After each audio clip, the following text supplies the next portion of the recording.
On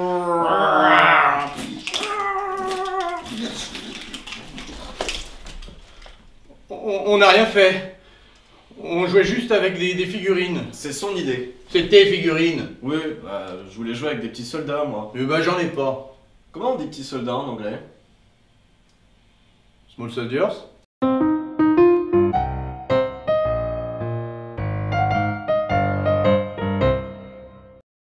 Small Soldiers, sorti en 1998, raconte l'histoire de jouets dotés d'une intelligence hors norme après que leur fabricant leur a intégré des puces électroniques de haute technologie destinées à des fins militaires.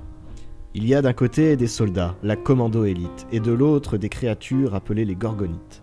Dès leur mise sur le marché, ces jouets prennent vie, et chaque camp va se livrer la guerre imaginaire, initialement dictée par la campagne marketing qui a accompagné leur lancement. Ils échappent ainsi totalement au contrôle des industriels qui les ont créés, et la guerre prend des proportions telles que les humains se retrouvent impliqués. Small Soldiers, c'est un film pour enfants.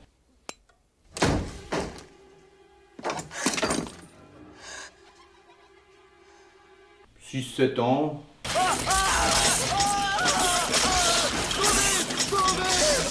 8, 9...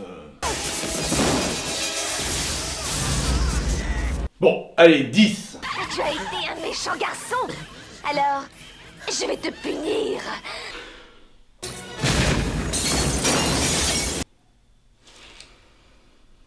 Et oui, c'est bien le problème de ce film, lancé comme un divertissement pour enfants et qui s'avère particulièrement violent. L'affiche française pouvait même faire peur aux enfants et dissuader les parents d'emmener leurs bambins au cinéma.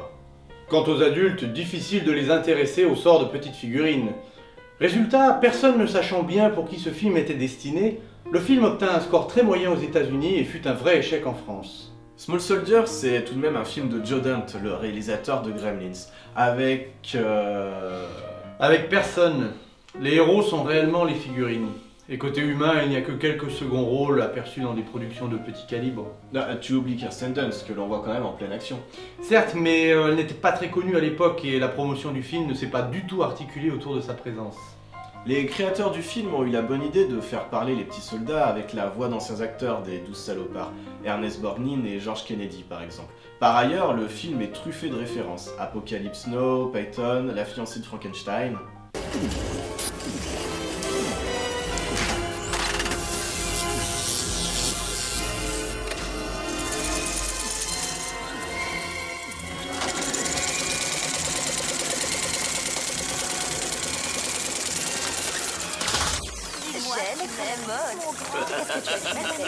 Elles sont vivantes, vivantes. Peut-être plus frappant encore que la violence dans ce film, c'est le message sous-jacent qui laisse les parents supposer que les jouets pourraient être une menace pour leurs enfants et se retourner contre leur progéniture.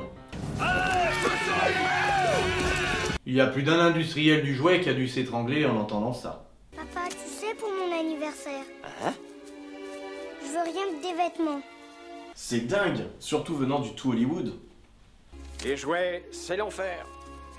Bah, on laisse tomber les produits dérivés alors?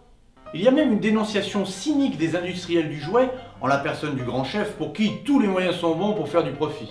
Vous ne trouvez pas ça un petit peu trop violent? En effet, n'appelez pas ça violence, appelez ça action. Les gosses aiment l'action, c'est commercial.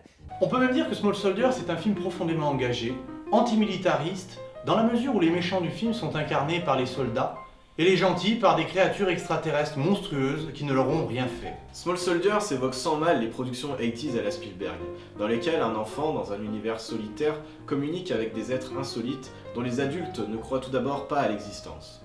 Je t'en prie, Archer, ne me laisse pas tomber. Dis quelque chose. Halte, qui va là?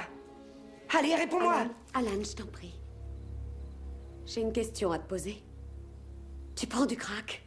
Et justement, c'est l'un des tout premiers films sortis par la nouvelle major DreamWorks, co-créé par Steven Spielberg. Ah, les jouets m'attaquent! Allez, c'est ça, arrête tes conneries. Et n'oubliez pas, méfiez-vous des jouets.